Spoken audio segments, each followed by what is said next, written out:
Are you a DJ that wants to start live streaming? Well, in this video, I'm going to show you my exact setup that I use to live stream every week on YouTube and Twitch. Hi, my name is Bexxie, and I am a DJ and producer with releases on labels like Anjunabeats, Toolroom, Thrive, and Insomniac. And I've played festivals like EDC Las Vegas, Beats for Love, and Group Therapy Weekender. So let me show you my live stream setup so you can start streaming today. Let's go. First, let's start with the controller. So I have the Pioneer XDJ XZ, but I used to have the DDJ SR. Now the big difference between the two is that the DDJ SR, I needed to use my laptop with it. It didn't allow me to put a USB into it. So eventually I upgraded to the XDJ because it mimicked a club setup of CDJs and a mixer and being able to use a USB. So that way I was able to practice what I was used to for when I played shows, and I was able to check my USBs before I actually went and played the show, which is always a nice thing to be able to do before you go out to play. So if you don't have the money right now for an expensive controller, that's okay. You don't need one. You can use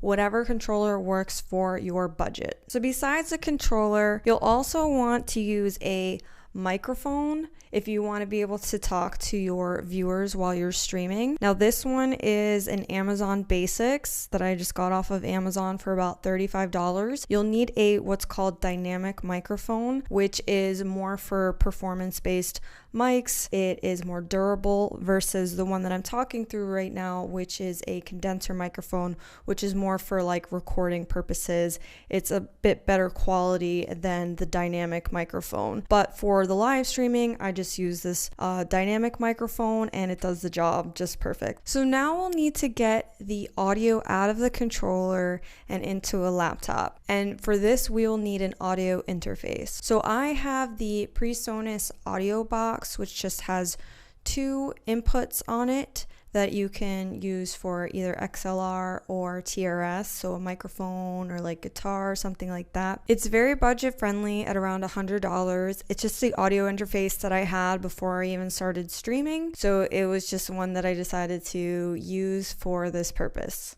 So you'll need a couple of cables to get the audio from your controller into your audio interface. For my setup, I have two XLR cables that are coming out of the back of the XDJ, out of the master out 1, and into the audio box. So that brings me to my next step, a laptop or computer. So you can stream from your phone, which I've done in the past, and I'm going to record another video that shows you how to do this. But for my exact setup, I have my audio and my video inputting into my laptop. So I have a 2021 16-inch MacBook Pro with the M1 chip, 32 gigs of RAM, and a terabyte hard drive. I feel like this is a great laptop. It does the job for what I need it to do. It's fast and it has a lot of storage. Next, you'll need streaming software.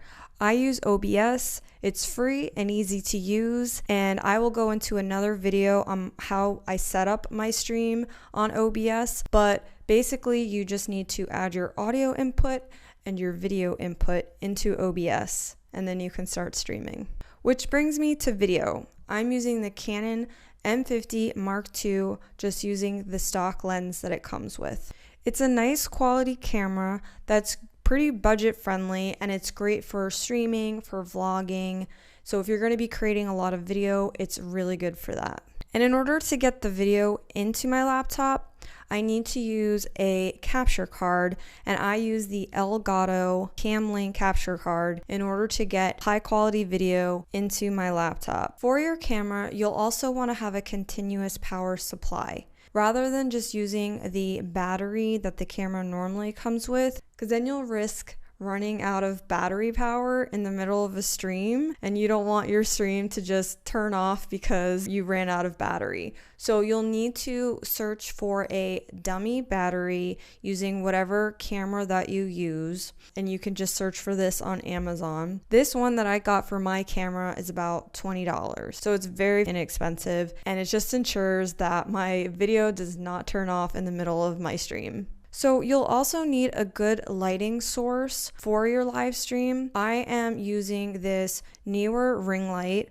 which also comes with a tripod, so my camera sits on that, and it's just a really great lighting source that I can actually bounce off of the wall behind me, and then it will reflect back on, diffusing the light even more. And it also has a attachment so you can attach your phone and use that as a camera instead. Other lighting I use are these LED floodlights that I put on either side of me, and they're just great to add a little bit of ambiance to the stream. They come with a remote control that has a lot of different color settings, so I just keep it on the color changing setting, so it's just constantly changing color in the background. So that's my exact live stream setup that I use to live stream every week. You can find all of the links to all of the products that I mentioned in this video in the description below. And make sure to like this video and subscribe to my channel, and I'll see you on a stream.